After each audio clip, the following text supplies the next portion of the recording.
ये आपका आज का संपादकीय पाठ है। देखिए, संपादकीय पाठ ये आर्टिकल एडिटोरियल आपको प्रीलिम्स में मेन एग्जाम में जब आप लोग आंसर राइटिंग करते हैं, निबंध लिखते हैं और इंटरव्यू हर जगह मदद पहुंचाते हैं। चाहे आप लोग किसी स्टेट पीसीएस की तैयारी कर रहे हो या फिर सिविल सर्विस एग्जाम की तैयारी कर रहे हो, यहाँ से एक सामान्य जानकारी भी आप लोगों को मिलती है। सुधारों पर सक्रिय हों राज्य। ये आप देखेंगे कि आधुनिक काल में गवर्नेंस से आशय केवल नियमों एवं आप देखते हैं कि नियमों एवं नियमनों के प्रबंधन तक सीमित ना रहकर व्यक्तियों एवं उद्यमियों के लिए एक अनुकूल परिवेश तैयार करने तक विस्तारित हो गया है। मोदी सरकार इस दिशा में आरंभ से ही गंभीरता के साथ सक्रिय रही है और जन विश्वास अधिनियम 2023 इसका ही एक उदाहरण है, जिससे प्रस्तावित जन विश्वास विधेयक 2.0 से नए आयाम दिए जाने की तैयारी है।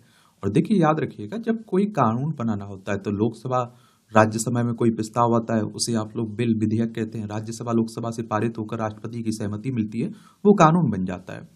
जन विश्वास अधिनियम के माध्यम से पहले ही 40 से अधिक आपराधिक प्रावधानों को हटाकर उनके स्थान पर कुछ आर्थिक हर्जाने अपेक्षा के सुगम अनुपालनों की व्यवस्था की जा चुकी है। जन विश्वास अधिनियम 2.0 इस विजन को और आगे ले जाता है और जिसमें ऐसा ढांचा तैयार किया जा रहा है जिसमें नागरिकों एवं कारोबारियों को विरोधी की बजाय सहयोगी के रूप में देखने की मंशा है। शासन संबंधी ऐसे सुधार लाल फीताशाही से मुक्ति दिलाने से परे तमाम मूर्त एवं अमूर्त फायदों का माध्यम भी बनते हैं।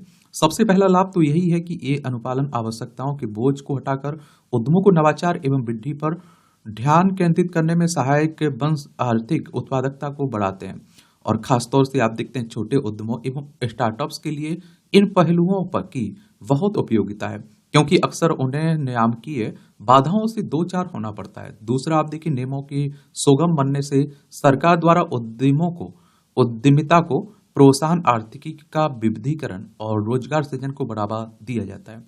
तीसरा, छोटे मोटे मामले अदालती दायरे से बाहर ही सुलझ जाते हैं और जिससे न्याय की प्रक्रिया पर बोझ घटने से उसकी गठित तेज होती है और गति क्या होती है, तेज होती है। चौथा लाभ यह है कि इससे सरकार और नागरिकों के बीच भरोसे की बुनियाद मजबूत होती है। सरकार उन्हें दंडित करने से अधिक उनकी साझेदारी को महत्व देती है।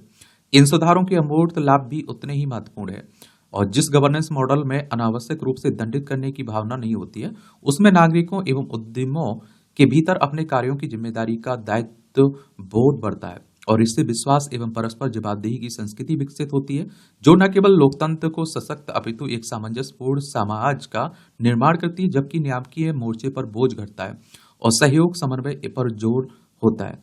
तो इसके माध्यम से सरकार उस बुनियाद को ही मजबूत करती है जिसमें नागरिक और उद्यम नवाचार, वृद्धि और समग्र बेहतरी पर ध्यान देने में सक्षम होते हैं। परिणाम स्वरूप राष्ट्रीय प्रगति की तेजी के पंख लगते हैं। जहां केंद्र सरकार नियामकीय बोझ घटाने, विश्वास आधारित गवर्नेंस ढांचे को सशक्त बनाने के लिए विभिन्न उपाय कर रही है, तो राज्य सरकारों को भी ऐसे सुधारों की दिशा में कदम बढ़ाने चाहिए।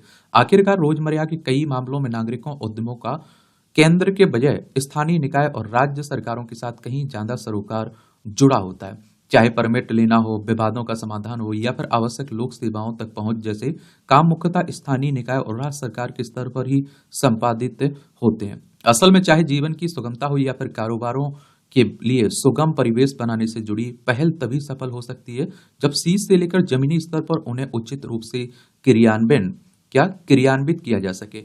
व्यक्तियों और उद्यमों को जिन सबसे प्रमुख अवरोधों से जूझना पड़ता है, उन्हें दूर करने की कुंजी मुख्य रूप से राज्य सरकारों के पास होती है। सार्वजनिक सेवाओं की गुणवत्ता, गवर्नेंस की क्षमता और जीवन एवं उद्यम को सही दिशा में उन्मूलन करने से संबंधित अधिकांश पहलू इन्हीं स्तरों पर प्रभावित होते हैं। इसलिए राज्य और स्थानीय निकायों को अपनी जिम्मेदारियां समझकर सार्थक पहल एवं क्रियान्वयन पर ध्यान केंद्रित करना चाहिए। मध्य प्रदेश ने गत सप्ताह एमपी जन विश्वास संशोधन का प्रावधान विधेयक 2024 पारित कर एक अच्छा उदाहरण प्रस्तुत किया है। मध्य प्रदेश की बात कर लीजिए। देखिए, मध्य प्रदेश, भोपाल इसकी राजधानी देखने को मिलेगी। 1 नवंबर 1956 में से राज्य बनाया गया था। इसकी सीमा उत्तर प्रदेश, राजस्थान, गुजरात, महाराष्ट्र, छत्तीसगढ़ से लगती है। विधानसभा में 230 सीटें हैं, राज्यसभा में 11 सीटें हैं, लोकसभा में 29 सीटें देखने को मिलेगी। मोहन यादव यहाँ के चीफ मिनिस्टर हैं। और जो आप देखते हैं ये विधेयक आया ना, इसका आधार केंद्र सरकार का जन विश्वास अधिनियम 2023 ही है। इस ऐतिहासिक विधायी पहल का उद्देश्य कानूनी प्रक्रियाओं को सुगम बनाना, पारदर्शिता सुनिश्चित करना और गुड गवर्नेंस को बढ़ावा देकर सामान्य नागरिकों और उद्यमियों की राह आसान बनाना है। इस विधेयक के अंतर्गत 5 प्रमुख विभागों की 64 धाराओं में संशोधन किया गया है, जिसमें औद्योगिक नीति एवं निवेश संवर्धन, ऊर्जा, सहकारिता, श्रम और शहरी विकास जैसे विभागों के विषय शामिल है। इसके तहत छोटी मोटी गलतियों पर जेल के बजाय हर जाने का प्रावधान और 920 अप्रासंगिक कानूनों को समाप्त कर आधुनिक दौर के अनुकूल उन्हें सुसंगत करना प्रमुख सुधारों में शामिल है। निसंदेह ये सुधार सक्षम एवं कारोबार अनुकूल परिवेश को बढ़ावा देने में सहायक बनेंगे और अन्य राज्यों को भी मध्य प्रदेश से सीख लेकर इस दिशा में आगे बढ़ना चाहिए। ऐसे सुधार तमाम अवरोधों को दूर कर राज्य की उन आर्थिक संभावनाओं को भुनाने में सहायक बनेंगे जिन्हें विभिन्न बाधाओं के चलते अभी तक पूरी तरह भुनाया नहीं जा सका। हालांकि यह एकमुश्त रूप से नहीं किया जा सकता और वही नियामकीय ढांचा बेहतर होता है जो समय और सामाजिक आवश्यकताओं के अनुरूप स्वयं को ढाल सके। ऐसे में राज्य सरकारों को ऐसा संस्थागत ढांचा बनाना चाहिए जो प्रत्येक 5 से 10 वर्षों के दौरान नीतियों की नियमित अंतराल पर समीक्षा के साथ उनके परिणामों एवं वर्तमान प्रासंगिकता पर प्रकाश डाल सके और इसमें नीतियों नियमों की परख भी संभव है और अपने मूल उद्देश्यों पर वे कितने खरे उतरे। यदि राज्य सरकार इस दिशा में अपनी गति बढ़ाती है तो इससे केंद्र सरकार के जीवन को सुगम बनाने के प्रयासों को बड़ा सहारा मिलेगा। लेखक लोक नीति विश्लेषक हैं, इनका नाम है आदित्य सिन्हा। इनके द्वारा ये आर्टिकल लिखा गया है। छात्रों के विदेश जाने का बढ़ता चलन, तो आप देखते हैं हमारे देश से बहुत सारे छात्र विदेश में पढ़ने के लिए जाते हैं ना, उन्हीं की बातें हो रही हैं। उच्च शिक्षा के लिए भारतीय छात्रों के विदेश जाने का चलन दिन प्रतिदिन बढ़ता ही जा रहा है। विदेश मंत्रालय के अनुसार वर्ष 2019 में लगभग 7 लाख, 2022 में 9 लाख छात्र उच्च शिक्षा के लिए विदेश गए थे। वहीं 2024 में अब तक लगभग 13.50 लाख छात्रों ने पढ़ाई के लिए विदेश का रुख किया है। इनमें से करीब आप देखिए 4.50 लाख छात्र कनाडा, 3.50 लाख छात्र अमेरिका और 1.85 लाख छात्र ब्रिटेन गए हैं। पढ़ाई के लिए ऑस्ट्रेलिया, जर्मनी, चीन, Singapore, New Zealand, Georgia, Ukraine, Philippines आदि देशों में जाने वाले छात्रों की संख्या भी अच्छी खासी है और लगभग आप देखिए 180 देशों में भारतीय छात्र अभी अध्ययनरत हैं। और पिछली सदी के 8वें-9वें दशक तक माना जाता था कि प्रतिभा पलायन सामाजिक सरोकार एवं राष्ट्रीय हितों को बाधित करता है। फिर उदारीकरण के दौर में यह माना जाने लगा कि विदेश में पढ़ने, नौकरी करने आदि से देश के विदेशी मुद्रा भंडार में वृद्धि होती है। परंतु अब विदेश में पढ़ाई पर व्यय किए जाने वाले धन और वहां नौकरी करने वाले भारतीय छात्रों की ओर से भेजी जाने वाली राशि का अंतर कम होता जा रहा है। पढ़ाई के लिए विदेश जाने वाले छात्रों की संख्या में वृद्धि से देश के प्रतिभा और पैसा दोनों का नुकसान हो रहा है। यह स्थिति इसलिए भी चिंताजनक है कि इससे उद्योग धंधों एवं संस्थानों के समक्ष सक्षम एवं कुशल श्रम शक्ति के अभाव की समस्या भी सामने आ सकती है। और जो यहाँ से छात्र जाते हैं वो अक्सर आपने देखा होगा कि वहीं बस भी जाते हैं। आमतौर पर भारतीय छात्र आकर्षक नौकरी, सावधानी, सुविधाजनक जीवन शैली, अनुकूल कार्य संस्कृति और अंततः वहीं बस जाने की चाहत में विदेश का रुख करते हैं। परंतु बहुत से छात्र ऐसे भी हैं जो गुणवत्तापूर्ण शिक्षा, शोध एवं अनुसंधान के बेहतर अवसर, मनचाहे एवं रोजगारपरक विषयों की उपलब्धता, उत्पादक एवं अनुशासित शैक्षिक परिवेश, विद्यार्थी शिक्षक के संतुलन अनुपात, समय पर कोर्स पूरा होने की सुनिश्चित आदि के कारण अध्ययन के लिए विदेश जाते हैं। ये जो आप देखते हैं कि जिसके लिए वहां छात्र जाते हैं, अगर वो भारत में उपलब्ध हो जाए तो वो क्यों जाएंगे भाई। तो ये जो कमियां हैं यहाँ की शिक्षा व्यवस्था में, उसमें सुधार कर ले सरकार तो और बेहतर रहेगा। मैंने कहा ना कि कहाँ क्या कमी है सबको पता है, लेकिन कौन उनका समाधान करता है ये बड़ी बात है। यह स्वीकार करना पड़ेगा कि अधिकांश विद्यार्थियों को देश के उत्कृष्ट शिक्षण संस्थानों में वांछित विषयों की पढ़ाई का अवसर नहीं मिल पाता है। आज के युवा प्रयोगवादी हैं और वे ऐसे कोर्स चुन रहे हैं जो आप देखते हैं कि उद्योगों के अनुरूप हों और जो बदलती तकनीक के लिहाज से भी अद्यतन हो। आजकल छात्रों की रुचि, रुझान खाद्य सुरक्षा, डिजिटल प्रौद्योगिकी, कंप्यूटर साइंस, सॉफ्टवेयर इंजीनियरिंग, व्यवसाय एवं प्रबंधन, कार, अर्बन प्लानिंग, चिकित्सा एवं स्वास्थ्य विज्ञान, होटल प्रबंधन एवं पर्यटन, कला एवं ग्राफिक डिजाइन, जलवायु परिवर्तन, हरित ऊर्जा, data science, fintech, AI, machine learning, पृथ्वी एवं पर्यावरण विज्ञान जैसे विषयों में अधिक है। हालांकि आप देखिए भारतीय विश्वविद्यालयों में भी नए नए कोर्स प्रारंभ किए जा रहे हैं, पर इसकी प्रक्रिया धीमी होने के साथ वे जड़ता के भी शिकार हैं। हमारे विश्वविद्यालय में नीतिगत स्तर पर हुए बदलाव को धरातल पर तक लाने और उसके लिए अनुकूल तंत्र एवं संसाधन उपलब्ध कराने में बहुत समय लग जाता है। भारतीय शिक्षण संस्थानों में अत्यधिक प्रतिस्पर्धा, सीटों की कम संख्या, मांग एवं आपूर्ति का भयावह असंतुलन, शोध एवं अनुसंधान के सीमित अवसर, सक्षम एवं अनुभवी का संकायों का अभाव, कोर्स एवं विषयों के चयन में लचीलेपन की कमी, जीवन उपयोगी एवं व्यवहारिक ज्ञान को तुलना में सिद्धांतिक एवं पुस्तकीय ज्ञान पर अत्यधिक बल, मौलिक स्वतंत्र एवं आलोचनात्मक चिंतन, और आप देखते हैं विश्लेषण के प्रति उपेक्षापूर्ण रवैया, उद्योग एवं शिक्षण संस्थानों के बीच साझेदारी की कमी तथा आरक्षण की जटिल प्रक्रियाएं आदि कारक भी भारतीय छात्रों को विदेशी विश्वविद्यालयों की ओर पलायन करने को मजबूर करते हैं। उच्च शिक्षा की जिन विशेषताओं के कारण प्रतिवर्ष बड़ी संख्या में भारतीय छात्र दुनिया के दूसरे देशों की ओर पलायन कर रहे हैं, अच्छी बात यह है कि वही विशेषताएं यहीं उपलब्ध कराने के लिए सरकार के स्तर पर अनेक अहम कदम उठाए जा रहे हैं।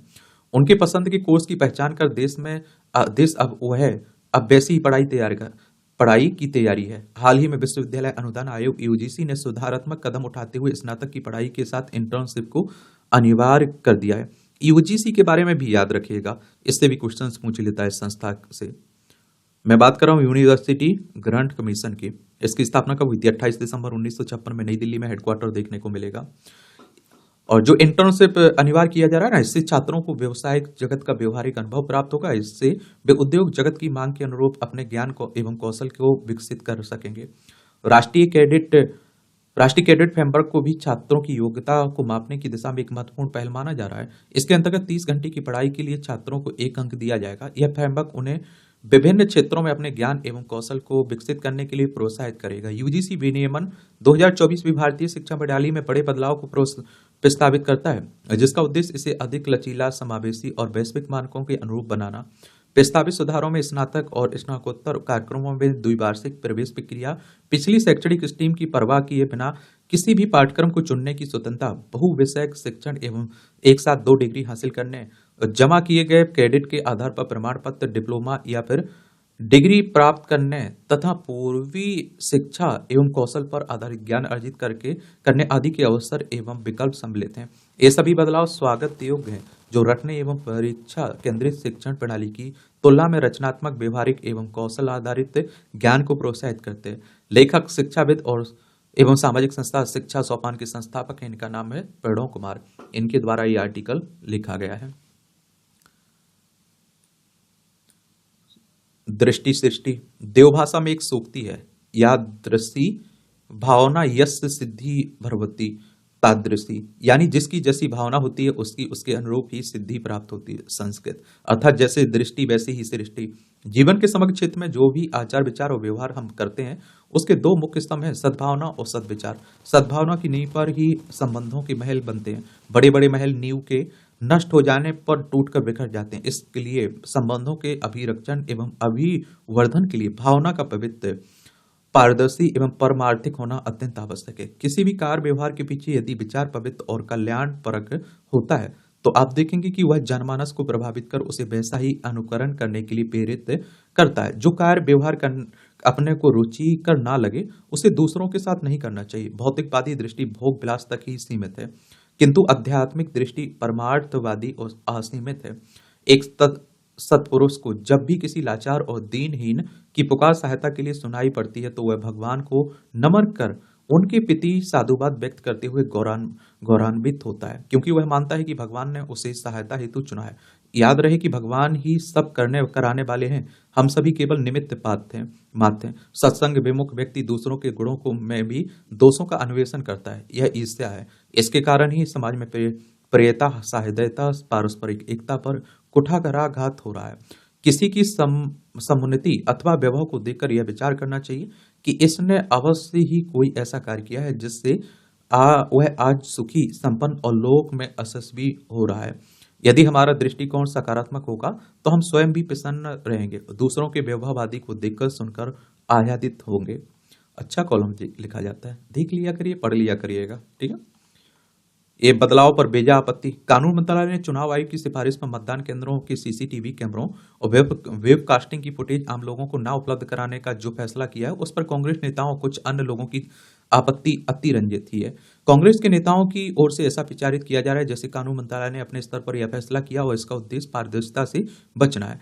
जब वस्तु स्थिति यह है कि कानून मंत्रालय ने चुनाव आयोग की ओर से आम लोगों को उपलब्ध कराए जाने वाले दस्तावेज के संदर्भ में संशय की स्थिति को दूर करने की पहल की, तो चुनाव आयोग के नियम यह स्पष्ट करते हैं कि कौन से दस्तावेज समीक्षा के लिए आम जनता को उपलब्ध कराए जा सकते हैं और कौन नहीं। नियम यह कहते हैं कि आम जनता को सीसीटीवी कैमरों और वेबकास्टिंग की फुटेज उपलब्ध नहीं कराई जा सकती, लेकिन पिछले कुछ समय से आयोग के नियमों का हवाला देकर इनकी मांग की जा रही थी। और आप देखिए, चुनाव आयोग ने यह भी पाया कि इस तरह के इलेक्ट्रॉनिक रिकॉर्ड उम्मीदवारों को तो उपलब्ध कराए जा सकते हैं, लेकिन आम लोगों को नहीं। यह कहना सही नहीं होगा कि चुनाव आयोग के नियम चुनाव प्रक्रिया से जुड़ी इलेक्ट्रॉनिक रिकॉर्ड सभी को उपलब्ध कराने की छूट देते हैं। ऐसा कोई निष्कर्ष इसलिए सही नहीं होगा क्योंकि सीसीटीवी कैमरे और वेबकास्टिंग आदि के बाद के वर्षों में चुनाव की प्रक्रिया का अंग बने। और चुनाव आयोग की पहल पर कानून मंत्रालय की ओर से किए गए बदलाव को अपारदर्शी बताना इसलिए उचित नहीं, क्योंकि नियमों में संशोधन के बावजूद प्रत्याशी मतदान केंद्रों के सीसीटीवी कैमरों वेब कास्टिंग की फुटेज का अवलोकन कर सकते हैं। आखिर जब यह सुविधा उपलब्ध है तो किस आधार पर यह माहौल बनाया जा रहा है कि कानून मंत्रालय गोपनीयता के दायरे को बढ़ा रहा है, या कोई कानून मंत्रालय के फैसले से संतुष्ट नहीं है तो उसके पास अदालत का दरवाजा खटखटाने का विकल्प है।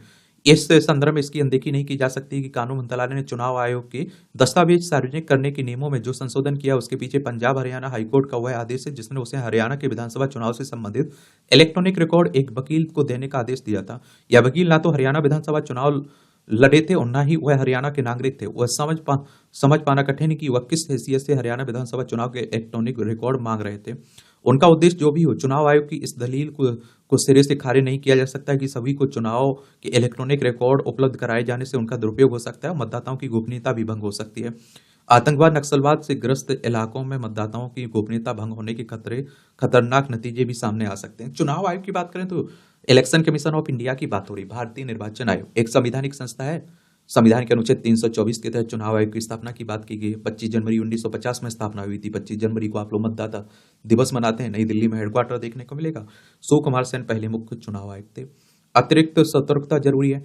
पंजाब में थानों एवं पुलिस चौकियों में लगातार धमाके होना चिंतित की बात है और यह राज्य की कानून व्यवस्था के लिए शुभ संकेत नहीं है। पुलिस की तमाम चौकसी के बाद भी हमलावर धमाके करने के बाद फरार हो जा रहे हैं। राज्य में अब तक इस तरह की 8 घटनाएं हो चुकी हैं। हालांकि पुलिस ने कुछ लोगों को गिरफ्तार किया है, लेकिन यह दुस्साहस ही कहा जाएगा कि हमलावर थानों एवं पुलिस चौकियों में लगातार धमाके कर रहे हैं।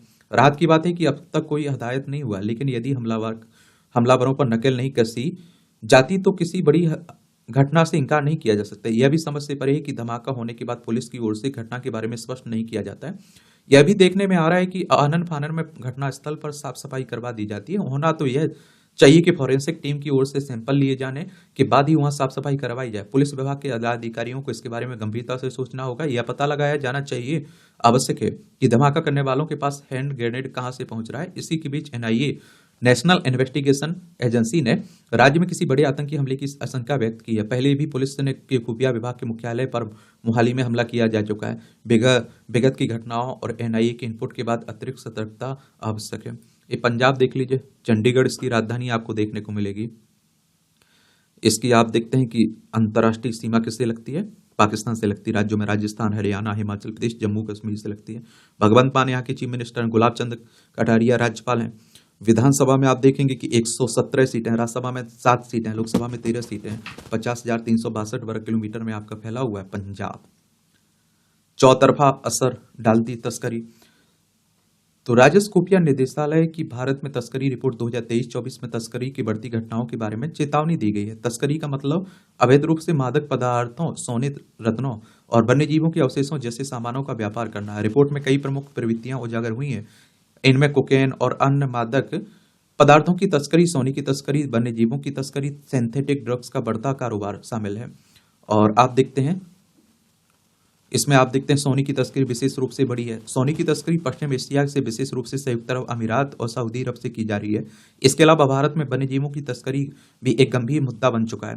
हाथी दांत, तेंदुआ की खाल, पेंगोलिन और मोर अन्य संरक्षित प्रजातियों की तस्करी की घटनाएं लगातार बढ़ रही हैं। जी भैया, वो नाश्ता करने गए थे। गंभीर मुद्दा बन चुका है। हाथी दांत, तेंदुआ की खाल, पेंगोलिन, मोर अन्य संरक्षित प्रजातियों की तस्करी की घटनाएं लगातार बढ़ रही हैं। कोकेन की तस्करी 2023-24 में 47 मामलों तक पहुंच गई, जो पिछले वर्ष 21 मामलों से कहीं अधिक थी। इसी तरह भारत में म्यांमार, लाओस, थाईलैंड जैसे देशों से सिंथेटिक ड्रग्स और हीरोइन की तस्करी की घटनाएं बढ़ी हैं।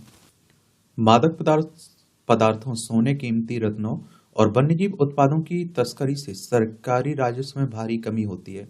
और जब ये वस्तुएं अवैध रूप से आयात या फिर निर्यात की जाती है तो सरकार को उनका कर और शुल्क नहीं मिल पाता है, और जिससे देश की आर्थिक आर्थिक वृद्धि बाधित होती है, आर्थिक वृद्धि। और मादक पदार्थों की तस्करी विशेष रूप से चिंता का विषय है, क्योंकि यह युवा पीढ़ी को नशे की लत में डाल देती है। नशे के कारण युवाओं में अपराध की प्रवृत्तियां बढ़ रही हैं, जो न केवल उनके व्यक्तिगत जीवन को प्रभावित करती हैं, बल्कि समाज में असंतुलन का कारण भी बनती है। वन्यजीव तस्करी भी एक गंभीर समस्या है, और जिससे जैव विविधता पर बुरा असर पड़ता है। अवैध शिकार और वन्यजीव उत्पादों की तस्करी से कई दुर्लभ प्रजातियां समाप्त होने के कगार पर पहुंच चुकी हैं। तस्करी को रोकने के लिए सबसे पहले सीमा सुरक्षा को मजबूत करना आवश्यक है। इसके लिए नई तकनीकों का उपयोग जैसे ड्रोन कैमरा निगरानी, सेंसर आधारित सुरक्षा उपायों को लागू करना चाहिए, ताकि तस्करी की गतिविधियों पर कड़ी नजर रखी जा सके। इसके साथ ही जन जागरूकता बढ़ाने की जरूरत है, ताकि लोग तस्करी के दुष्प्रभाव को समझ सकें और इस अवैध व्यापार का हिस्सा बनने से बचें। इसके अलावा कानून प्रवर्तन एजेंसियों को आवश्यक संसाधन और नई तकनीकों से प्रशिक्षित किया जाना चाहिए, ताकि वे तस्करी के मामलों में त्वरित और प्रभावी कार्रवाई कर सकें। इसके साथ ही अंतर्राष्ट्रीय सहयोग की दिशा में भी काम करना होगा। बाकी आप लोग क्या सोचते हैं, अपनी राय जरूर दिया करिएगा, क्योंकि आपकी राय मायने भी रखती है। क्योंकि प्रीलिम्स आपको देना है, मुख्य परीक्षा आपको देनी है, आंसर राइटिंग आप लिखेंगे, निबंध आप लिखेंगे, इंटरव्यू आप देंगे। ये टिप्पणियां रहती हैं, इन्हें पढ़ना हुआ कर तो आप लोग पढ़ सकते हैं। इसकी पीडीएफ एजुकेशन सर्कल प्लेटफॉर्म है ना टेलीग्राम पर, वहां डाल दी जाती है, तो वहां से जाकर आप लोग डाउनलोड कर सकते हैं। एक किसान दिवस, विकास का आधार बने कृषि और गांव। इस समय आप देख रहे हैं कि हमारे किसान आंदोलन भी कर रहे हैं, और हकीकत में मानिए या ना मानिए 2022 तक किसानों की आय दोगुनी करने की बात हुई थी, लेकिन आप जानते हैं कि आय तो दोगुनी नहीं हुई, लेकिन लागत जरूर दोगुनी हो गई। आए दिन किसानों की आत्महत्या की खबरें आप लोग सुनते रहते होंगे, और हमारा अन्नदाता है वो, आप देखिए उसकी क्या समस्याएं हैं, उनका क्या समाधान हो सकता है। मैं कहता हूँ एक गांव के किसान से आप मिल लेंगे ना, तो वो सब कुछ बता देगा, पर कुछ सरकार को कदम उठाना होगा। अब देखिए वो कहते हैं कि मिनिमम सपोर्ट प्राइस, भैया जो आप तय कर रहे हैं ना एमएसपी, उस पर ही खरीदिए आप। मैं ये नहीं कह रहा हूं कि आप हमारे दाम बढ़ा दीजिए, लेकिन एक कानून तो बना दीजिए, गारंटी रहे कि हमारा इससे कम में फसल नहीं खरीदी जाएगी। क्योंकि बिचौलिए क्या रहते हैं कि आप देखते हैं कि सरकार जो दाम तय करती है उससे सस्ते में भी खरीदते हैं। देश की स्वतंत्रता के बाद से पिछले 77 वर्षों के दौरान भारत निरंतर प्रगति पथ पर अग्रसर है। हम भारत को विकसित बनाने के लिए लगातार प्रयासरत हैं। हमारी अर्थव्यवस्था का बड़ा आधार कृषि से ही जुड़ा रहा। ऋग्वेद में प्राप्त साक्ष्यों से ज्ञात होता है कि उस समय तक कृषि में पर्याप्त विकास हो चुका था। मनुष्य के जीवोपार्जन का यह सबसे बड़ा साधन था। अध्ययन विकृषति, अन्न विकृषि, यानी कृषि ही मनुष्य को धन धान्य से पूर्ण करती है। कृषि गौरक्ष वाणिज्य लोकान में जीवनम, अर्थात आर्यावर्त कृषि पशुपालन एवं वाणिज्य पर दृढ़ रूप से आधारित होने के कारण समुन्नत है। और वस्तुतः भारत प्रथम ईसा पूर्व से 7वीं सदी तक संसार के कुल सकल घरेलू उत्पाद का 1/3 उत्पादन करता था। कौटिल्य ने अपने अर्थशास्त्र में लिखा कि भूमि के नियोजन और उनके उत्पादन को उच्चतम करके राज्य को साधन संपन्न बनाया जा सकता है। कौटिल्य ने राज्य की संपन्नता का आधार कृषि को ही माना, और भारतवर्ष की आर्थिक उन्नति का इतिहास हमारे सामने है। अब देखिए महत्व, कृषि के महत्व के बारे में अगर बता रहे हैं आप लोग, आंसर राइटिंग कर रहे हैं, निबंध लिख रहे हैं, तो इसका उल्लेख आप वहां कर सकते हैं ना इन लाइनों का।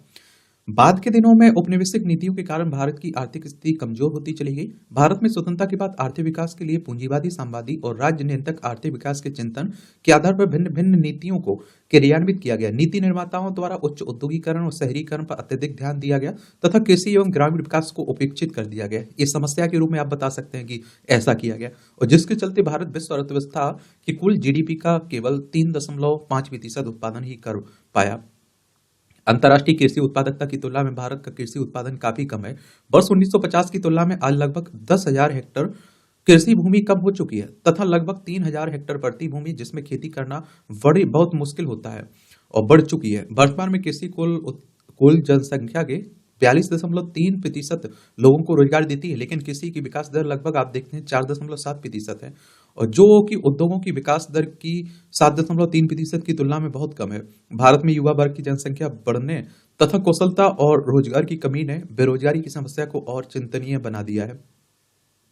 भारतीय आर्थिक चिंतक चौधरी चरण सिंह की आज जन्मतिथि है। उनके पूंजीवादी और साम्यवादी दोनों विचारों को भारत के आर्थिक विकास के लिए विफल मानते थे, और उन्होंने, आप देखिए, ऐसा कोई उदाहरण नहीं, उन्होंने लिखा कि ऐसा कोई उदाहरण नहीं है जिसका जिसका भारत उद्योगों के विकास के साथ ग्रामीण क्षेत्रों के विकास को संतुलित करने की समस्या को हल करने में सटीक रूप से अनुसरण कर सके। कृषि और ग्रामीण विकास की उपेक्षा एवं औद्योगिक व शहरी विकास की प्राथमिकताओं ने भारत के विकास को एक अलग दिशा प्रदान की है।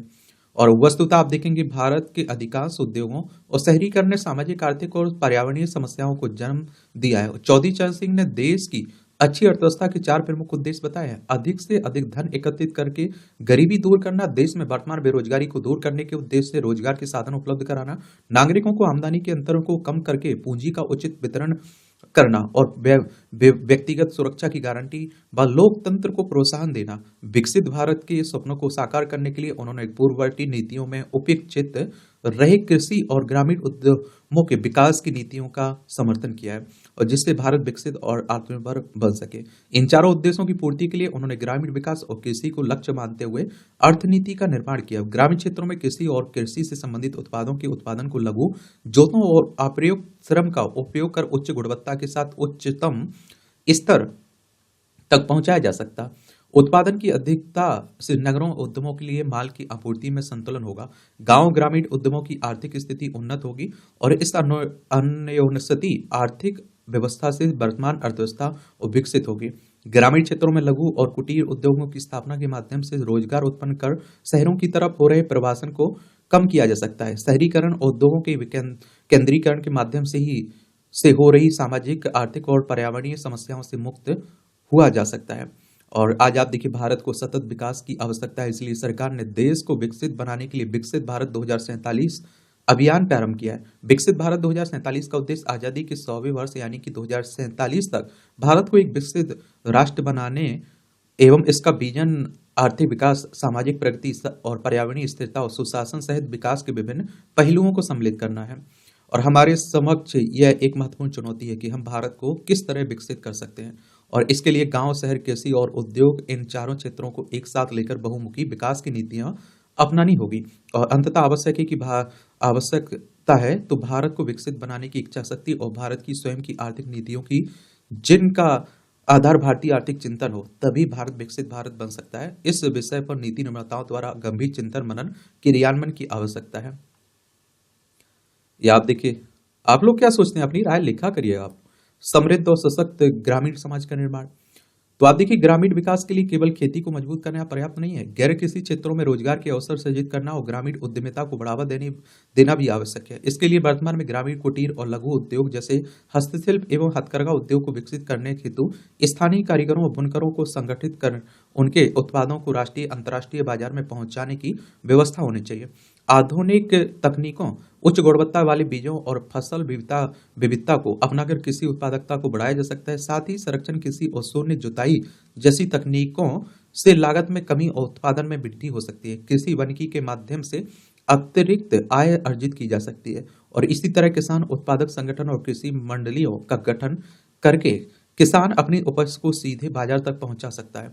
बिचौलियों को खत्म करने के लिए ई नाम और डिजिटल प्लेटफॉर्म को सुदृढ़ किया जाना तो आवश्यक है ही, और खेती में मूल्य संवर्धन, कृषि उत्पादों का प्रसंस्करण आदि के माध्यम से किसानों को अधिक लाभ प्राप्त हो सकता है। गांव में सिंचाई और जल प्रबंधन हेतु सामूहिक जल संचयन प्रणाली जैसे चेक डैम, खेत तालाब और माइक्रो इरिगेशन तकनीक को बढ़ावा देकर कृषि में जल संकट को दूर किया जा सकता है। वैकल्पिक कृषि प्रणालियों जैसे मिश्रित खेती हो गई और एकीकृत कृषि प्रणाली के माध्यम से किसानों को फसलों के साथ पशुपालन, मछली पालन और मधुमक्खी पालन जैसे विकल्पों से अतिरिक्त आय अर्जित करने का अवसर मिलेगा। और आप देखेंगे ग्राम उद्योग और स्वरोजगार हेतु मिट्टी, लकड़ी और बांस से बने उत्पादों को बढ़ावा देकर स्वरोजगार सृजन किया जा सकता है। ग्रामीण कौशल विकास को सुदृढ़ करके युवाओं को प्रशिक्षित करने के लिए कौशल विकास केंद्रों की स्थापना होनी चाहिए। कृषि यंत्रीकरण, सिलाई, कढ़ाई, बागवानी, खाद्य प्रसंस्करण में प्रशिक्षण देकर उन्हें रोजगार के लिए तैयार किया जा सकता है। पर्यटन और पारिस्थितिकी आधारित व्यवसाय को बढ़ावा देकर ग्रामीण क्षेत्रों में रोजगार के नए अवसर सृजित किए जा सकते हैं। इको टूरिज्म के माध्यम से पर्यावरण संरक्षण के साथ ग्रामीण आय को बढ़ावा बढ़ाने का प्रयास किया जा सकता है, करेगा कौन, ये मायने रखेगा। ग्रामीण क्षेत्रों में डिजिटल सशक्तिकरण के लिए ग्रामीण युवाओं को डिजिटल शिक्षा प्रदान कर उन्हें ई कॉमर्स और ऑनलाइन सेवाओं से जोड़कर नए अवसर उपलब्ध कराए जा सकते हैं। डिजिटल प्लेटफॉर्म के माध्यम से ग्रामीण उद्यमियों के उत्पादों को वैश्विक बाजार तक पहुंचाया जा सकता है। जैविक कचरे से बायोगैस और बायोफ्यूल उत्पादन करके वैकल्पिक ऊर्जा स्रोतों को विकसित किया जा सकता है। गांव में बुनियादी ढांचे का विकास समय की मांग है। किसानों को प्राकृतिक आपदाओं से बचाने के लिए फसल बीमा योजना का प्रभावी क्रियान्वयन आवश्यक है। अब जो किया जा सकता है, जो करेगा तो उसका फायदा होगा। अगर इस और कदम उठाया जाए तो जरूर फायदा होगा। आज चौधरी चरण सिंह की जन्मतिथि है और उनका जीवन और उनका दर्शन भारतीय कृषि एवं ग्रामीण विकास के लिए प्रेरणा स्रोत है। उन्होंने अपने विचारों एवं कार्यों से किसानों को शोषण मुक्त करने की राह दिखाई, उन्हें सशक्त बनाकर आत्मनिर्भरता का मार्ग भी प्रशस्त किया। भूमि सुधार से लेकर ग्रामीण सशक्तिकरण तक उनकी नीतियों और सुधारों ने भारत के सामाजिक और आर्थिक ताने बाने को मजबूत किया। यदि हम चौधरी चरण सिंह के दृष्टिकोण को अपनाते हैं तो आत्मनिर्भर भारत के लक्ष्यों को प्राप्त करने के साथ साथ एक समृद्ध, सशक्त और न्याय संगत ग्रामीण समाज का निर्माण कर सकते हैं।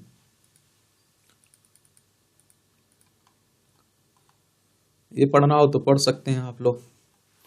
धान की खरीद की व्यवस्था में सुधार की बात हो रही छत्तीसगढ़ के मामले में, देखना हो तो देख सकते हैं। और जो आप देखते हैं कि काम के तो हर आर्टिकल रहता है, कुछ ना कुछ सीखने को आपको मिलता है, लेकिन जो ज़्यादा जरूरी रहते हैं उन पर हम लोग विस्तार से बात कर लेते हैं। बाकी आपको पढ़ना हो तो इसकी PDF आपको एजुकेशन सर्कल प्लेटफॉर्म पर मिल जाती है टेलीग्राम पर, वहां से जाकर देख सकते हैं। मेरे लिए कोई सवाल हो, सुझाव हो तो आप लोग जरूर बताया करिएगा। धन्यवाद।